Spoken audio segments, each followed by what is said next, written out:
Welcome back to Primetime News. And a special welcome once again to our viewers on onespotmedia.com. The prohibition orders issued by the National Water Commission takes effect today. That means tighter restrictions for all Jamaicans using water. Now, the Minister with responsibility for water, Senator Matthew Samuda, is warning Jamaicans to observe the restrictions. The details in this report.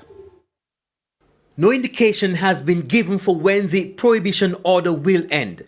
But as of today, persons are only allowed to use water for basic needs such as drinking. Anyone found in breach of the new restrictions could be fined or imprisoned for up to 30 days.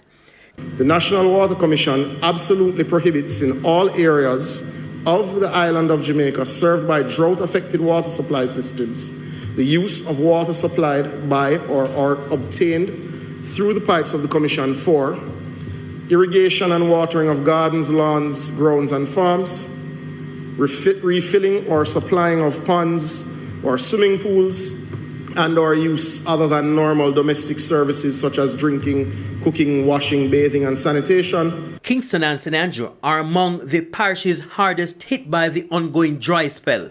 At present, the Hermitage and Mona water facilities, which serve many of the communities in both parishes, are between 33 to 37 of storage capacity. That means there's about 30 days worth of water supply available for those people.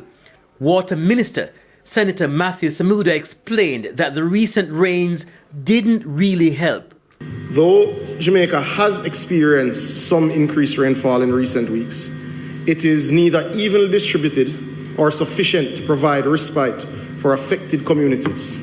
The eastern end of the island has continued to suffer disproportionately. Consequently, residents are being urged to do their part and conserve the little water available.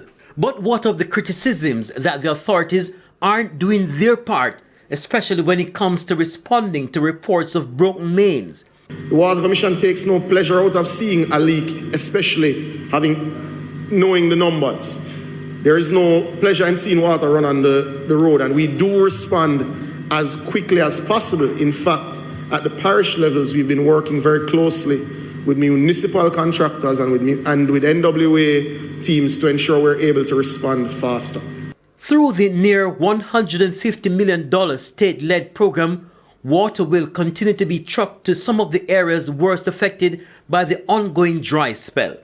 Senator Samuda added the government will continue to invest in water infrastructure in the country, with $7 billion set aside to build more storage facilities as well as expand the networks which carry the commodity to communities. Kirk Wright, TVJ News. We go to our primetime.